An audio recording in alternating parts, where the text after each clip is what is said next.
হত্যাকারী বুঝবে না কেন আমি মারছি, নিহত ব্যক্তি বুঝবে না কেন আমি মরলাম। ওরকম দিন আসার পূর্ব পর্যন্ত কিয়ামত হচ্ছে না। যে মারবে সে নিজেই জানে না যে আমি একে মারছি কেন, আর যে মারা যাচ্ছে সে বুঝতে পারে না ব্যাপারটা কি, এ আমাকে মারছে কেন। চেয়ারম্যান মেম্বার অমুক বিত্তশালী 50 লক্ষ টাকা দিয়েছে, অমুককে মেরে আসতে হবে, এই টাকা নিয়ে তাকে মারতে চলে গেছে। এ কিন্তু জানে না যে তাকে মারা যাবে কিনা, সে কি অপরাধী, সে এমনিতে মারতে আরম্ভ করেছে যেহেতু টাকা পেয়েছে। এখন যাকে মারছে সে বলছে ব্যাপারটা কি, একে তো আমি চিনতে পারি না, এর সাথে তো আমার জমি জায়গা নিয়ে কোনোদিন দ্বন্দ্ব হয়নি, এ আমাকে মারছে কেন।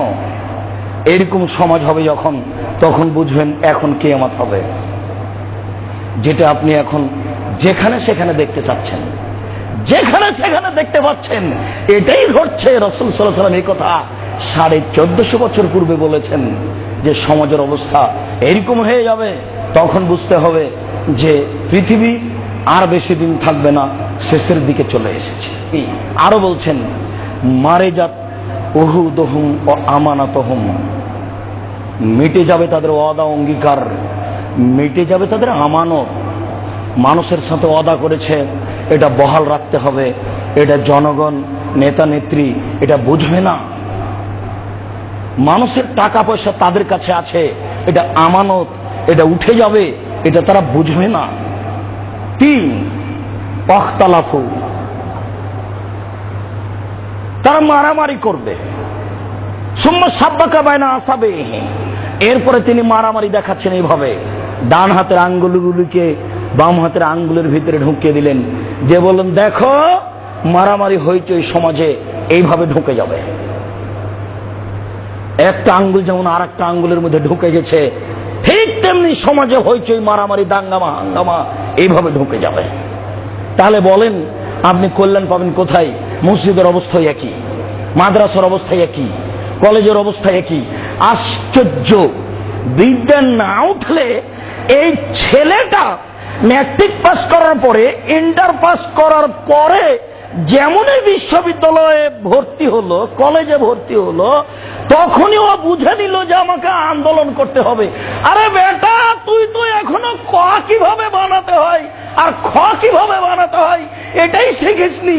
তুই কলেজ বিশ্ববিদ্যালয়ে এসে তুই আন্দোলন করতে হবে, তোকে এটা কি করে বুঝলি? তুই কি করে বুঝলি যে আমি ছাত্রমৈত্রীর দল? তুই কি করে বুঝলি যে আমি অমুক সংগঠনের নেতা? তুই কি করে বুঝলি যে আমি নেতৃত্ব দিব? ইমাম বুখারী বলছেন ইলমু কাবলাল কওল আল আমালে, কথা এবং কর্মের পূর্বে বিদ্যা, কথা এবং কর্মের পূর্বে বিদ্যা, কথা এবং কর্মের পূর্বে বিদ্যা। যে কোনো ছাত্র আন্দোলন হারাম, যে কোনো ছাত্র আন্দোলন হারাম। ছাত্র আন্দোলন পশু করে, মানুষ করে না।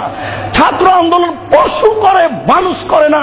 ছাত্র আন্দোলন পশু করে, মানুষ করে না। ইমাম বুখারী বলেছেন যে কথা ও কর্মের পূর্বে বিদ্যা। শুনুন, এটা ফল বিদ্যা না থাকার, অসম্ভব, এটা হতে পারে না। বিদ্যা আগে হবে, তারপরে নেতৃত্ব কিভাবে করতে হবে সেটা পরে। বিদ্যাই তাকে বলে দিবে যে কোনটা করা যাবে আর কোনটা করা যাবে না। সে কোনো বিদ্যাই শিখেনি, তার মা তাকে, তার বাপ তাকে টাকা দিয়ে পাঠিয়েছে বিশ্ববিদ্যালয়ে, আর ও এখানে এসে মাতাপুরি করছে আর মারামারি করছে। রাসূল সাল্লাল্লাহু আলাইহি ওয়াসাল্লাম বলছেন সিনফান মিন উম্মতি মিনান নার, আমার উম্মতের 2টি দল জাহান্নামে যাবে, লাম আরাহুমা, আমি তাদের এখনো দেখিনি। আমার উম্মতের 2টি দল জাহান্নামে যাবে, আমি তাদের এখনো দেখিনি। কওমুন বিয়াদিহিম সিয়াতুন, তার এক শ্রেণীর মানুষ, তাদের হাতে থাকবে লাঠি, ইয়াজরুমনা বিহান্নাস, তারা মানুষকে লাঠি চার্জ করবে। দেখেন পেপার পত্রিকায়, দেখেন কলেজের অবস্থা, দেখেন বিশ্ববিদ্যালয়ের অবস্থা। ছাত্ররা ছুটে যাচ্ছে, পুলিশ লাঠি দিয়ে ছুটে যাচ্ছে, আবার ছাত্ররা লাঠি দিয়ে ছুটে যাচ্ছে, পুলিশ আগে পালিয়ে যাচ্ছে। আরে এটা নাকি বিদ্যা, এটা নাকি বিশ্ববিদ্যালয়। আরে এটা মূর্খের বিদ্যালয়, এটা বিশ্ববিদ্যালয় নয়। অসম্ভব। সবাইকে যদি আমি মূর্খ প্রমাণ করতে না পারি, জাতির সামনে বক্তব্য দেব না। সম্মানিত মসজিদের মুসল্লি, আপনাকে আমি কি দিয়ে বুঝাই? বিদ্যে উঠে যাবে, মূর্খতা বর্ষণ হবে। রাসূল সাল্লাল্লাহু আলাইহি ওয়াসাল্লাম বলছেন আমার উম্মতের দুইটি দল জাহান্নামে যাবে, আমি তাদের এখনো দেখিনি। তার এক শ্রেণীর মানুষ আছে যাদের হাতে থাকবে লাঠি, লাঠি চার্জ করবে, মানুষকে পিটাবে। আর এক শ্রেণীর মানুষ হচ্ছে মহিলা, নেশাউন কাসিয়াতুন, মহিলা কাপড় পরে থাকবে, আর এতুন উলঙ্গ, মমিলাতুন পুরুষকে নিজের দিকে আকৃষ্ট করবে, মায়লাতুন তারা নিজেরা আকৃষ্ট হবে। লায়েত খোল্লান জান্নাত, ওরা জান্নাতে যাবে না। জান্নাতে তো যাবে না, জান্নাতের গন্ধও পাবে না। এ হলো এক দল, ও হলো ওই দল, আমি ওদের এখনো দেখিনি। এই কথা মুহাম্মদ সাল্লাল্লাহু আলাইহি ওয়াসাল্লাম বললেন, হাদিস মুসলিম। বিবেচনা করুন, আল্লাহ আমাদের বুঝার তৌফিক দান করুন। আল্লাহুম্মা আমিন।